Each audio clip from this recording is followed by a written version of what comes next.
Aí as palavras do Zubeldia e do Abel. Vamos começar pelo mandante, o Zubeldia. Mas pode falar do Abel também. Estamos aí, enquanto isso está rolando os melhores momentos, Arnaldo. O Zubeldia, uma coisa que eu gostei, que não é muito padrão dos técnicos daqui, né? Não ficou choramingando porque não tem tempo. Falou, tudo bem, é assim que está colocado o negócio, vamos pro jogo. É isso aí, vamos embora. E aí avisou que não vai reclamar disso. É um pouco a nossa discussão de ontem, né? Das questões que assolam os treinadores no futebol brasileiro.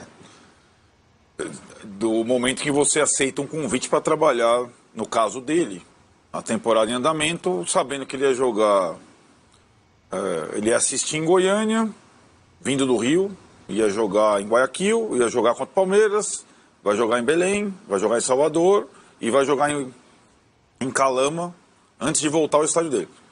Isso ele sabia desde o início, desde que ele disse sim à proposta do São Paulo. Então, eu acho que essa situação de mundo ideal para ele, no caso dele, semanas de trabalho, etc., não vai ter. Não vai ter. Eu acho bom que ele deixe claro isso. E acho que a entrevista dele, aliás, muito boa em alguns aspectos, mostrando também um conhecimento sobre o elenco do São Paulo e algumas situações, alguns jogadores que eu não imaginava que ele já tivesse.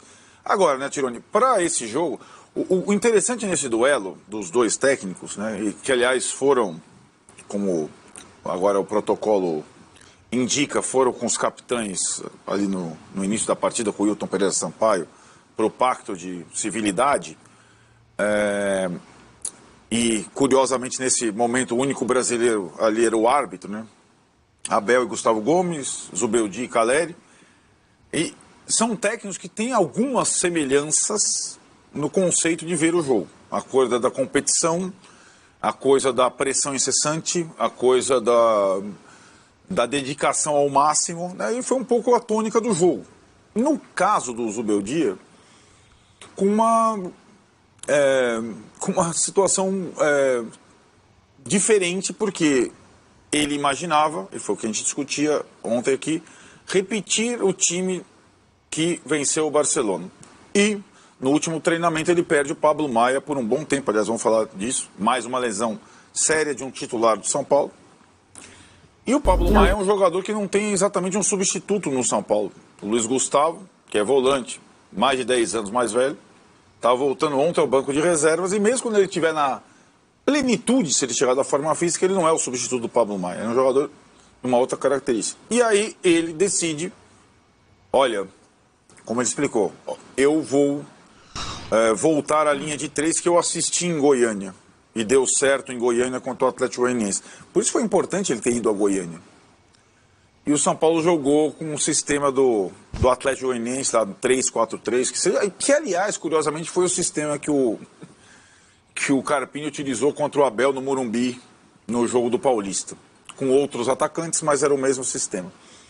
E aí o jogo foi um jogo de conquista de jardas, palmas de terreno, erro zero. Quando errou o Arboleda uma vez, quase saiu o gol. Poucos erros, pouca criatividade, um jogo assim previsível nesse aspecto pela característica dos dois treinadores. O São Paulo, como jogava em casa com 55 mil pessoas apoiando, o resultado é pior para o São Paulo, evidentemente. Mas eu entendo que para um segundo jogo do técnico tem algumas coisas interessantes. O duelo dos dois nas substituições também era uma coisa que a gente previa, porque os dois têm banco hoje. E a partir da escalação, do cansaço, das trocas, eles poderiam. E o Zubeldia, curiosamente, eu acho que a atuação dele na partida, ela deixa de ser muito boa a partir da última troca, quando ele decide só colocar um e coloca o Rames e não algum outro reserva. A partir daquele momento, só com 3 substituições, uma delas o Rames, o São Paulo deixa de conseguir pressionar o Palmeiras o tempo todo. E aí eu acho que o Palmeiras já também passa a querer o empate, a fazer um pouco de cera, de demorar para bater lateral, cair jogador. E aí os dois amarraram no empate e foi. A partir da troca do Rames, para mim, acabou o jogo nessa circunstância. E aí, para o São Paulo foi pior, como eu disse, mas para o Palmeiras também não é um resultado bom considerando a classificação do brasileiro, como o Massa falou. Os dois já jogaram um clássico, os dois já jogaram fora de casa, os dois já jogaram contra o Flamengo em 4 rodadas, tudo isso é considerável nesse momento, mas os dois ocupam posição no brasileiro bastante incômoda nesse momento. Massa, e sobre o Abel ali, o que ele falou, eu exijo dos meus jogadores comprometimento com bola. Aí, eu não sei se ele estava falando do lance principal, o lance do jogo que o jogador do Palmeiras chutou até meio fraco a bola, né, que o Alisson salvou e tal. Não. Ele tá... Desculpa, você quer concluir? Não. Pode concluir, por favor. Não, mas eu só queria saber. Não, ele está se referindo a esse novo modelo do Palmeiras de jogar. Esse modelo foi colocado em prática contra o Flamengo e ontem novamente. Consiste em marcar o adversário Pressão o tempo todo. Alto, pressão e com perseguições curtas, muitas vezes longas. Quando o Danilo saía lá de trás para marcar o André Silva e ir atrás dele o tempo todo. Em alguns momentos ele conseguiu ganhar a bola do André, teve a bola. O Danilo foi um dos jogadores... Danilo? O Murilo, perdão. O Murilo foi... Caçando o André. Né? Exato. E ele teve alguns lances no jogo em que ele chegou até a área. Oi? Gustavo Gomes do Caleri. A gente viu essa marcação contra o Flamengo e vimos ontem de novo. Isso é novo, tá? Nesses quase 4 anos do Abel, eu não tinha visto. Caçadas individuais. Marcação alta, o tempo todo, quase o tempo todo, porque não dá, tem horas que o adversário passa, tem horas que o adversário tem escanteio, né? Mas como princípio de jogo, na forma de defender, tem uma mudança e ela é significativa. E ela traz coisas boas e coisas ruins, como tudo na vida. O que traz de coisa boa, né? O São Paulo é um adversário que sabe enfrentar o Palmeiras nesse período do Abel, né? É um equilíbrio muito grande, 7 vitórias para cada lado, 9 empates agora, em termos de resultados. Né?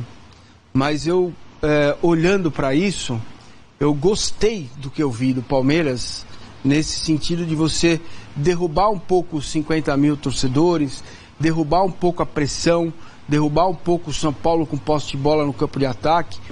E acho que funcionou muito bem. Na marcação funcionou muito bem, os encaixes foram bem feitos. Só que isso traz uma dificuldade, né? Quando o adversário, e aí o Zubeldia foi bem, quando ele coloca o Ferreirinha, e o Abel mexeu também, tirou o Ferreirinha jogou muito, velho. Ele trocou os 2 laterais, você causa no time um desgaste físico sobrenatural. Os 2 laterais, os 2 volantes, são jogadores que se esfalfam em campo, porque eles vão correr para frente e para trás, 2 times, por sinal. 20, 30 metros o tempo todo, né? Então, acho que esse trabalho tem sido bem feito no Palmeiras, porque contusão mesmo até aqui, muscular, nós só tivemos do Mike. Essa mudança de forma de jogar vai trazer essa dificuldade a ponto dele ter que usar as 5 substituições, e vai ter que usar mesmo.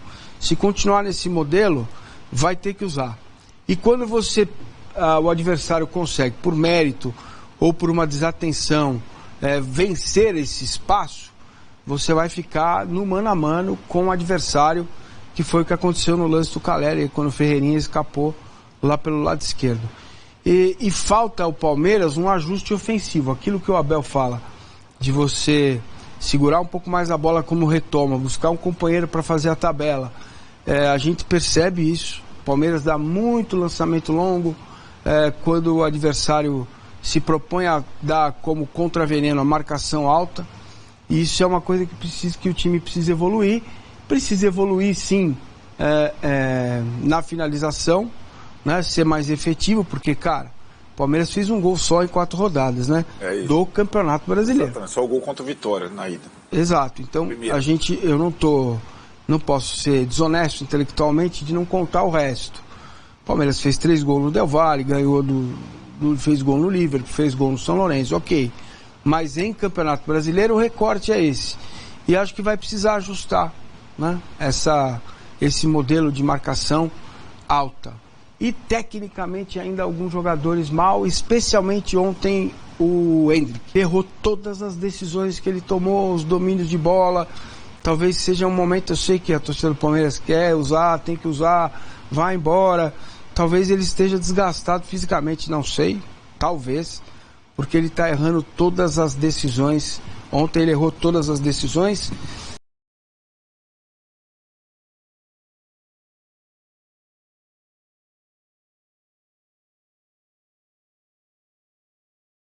Aí foi. Eu acho que o resultado não foi muito bom, porque nós tava jogando fora em casa com 50 mil. Então a gente tem que ganhar esse jogo. Mas também o empate também contra o Palmeiras não é de todo ruim. Todos os jogos de São Paulo e Palmeiras sempre é muito disputado. Então acho que o São Paulo tá evoluindo com o Zubeldia. Eu gostei de algumas coisas. Quando ele sacou taticamente o Ferreirinho, o jogo mudou, o Michel Araújo. Então assim, isso é leitura de jogo que a gente não via com o Carpini. Então o São Paulo vai botar as reservas agora contra o Água de Marabá na quinta para jogar domingo contra o Vitória no Barradão. Um jogo muito duro também contra o Vitória no Barradão. E o São Paulo precisa somar também ponto lá no Barradão. Então vamos ver como é que vai ficar, como é que vai ser os próximos dias, tá? O São Paulo vai ter 3 jogos fora: Vitória, Água de Marabá e Cobressal. Aí depois já alivia com mais jogos em casa, tal. Então o São Paulo tá conseguindo passar pela a pior agenda do ano, né? De muitos jogos fora de casa seguido muito bem, na minha visão, né? Ganhou fora de casa do Barcelona, né? Empatou com o Palmeiras. Então assim, tá conseguindo se sobressair bem. E bora ver o que acontece. Agora um clássico que em questão técnica não foi isso tudo, mas foi muito brigado. E eu acho que é isso, tem que somar ponto. O Brasileirão tem que somar ponto. E por mais que seja só 4 pontos, mas pelo menos é melhor somar do que não somar. Então acho que é isso. Não sei a opinião de vocês sobre o clássico. Comenta aí, se inscreve no canal, deixa o like, comenta sua opinião. Todos se inscreve para a Band Esporte, link na descrição do G4 aqui, valeu? É nóis. E qualquer nova informação, algo do tipo do São Paulo, sobre o Pablo Maia, o Elton, a gente vem aqui, faz um react aqui pra vocês, valeu? É nóis.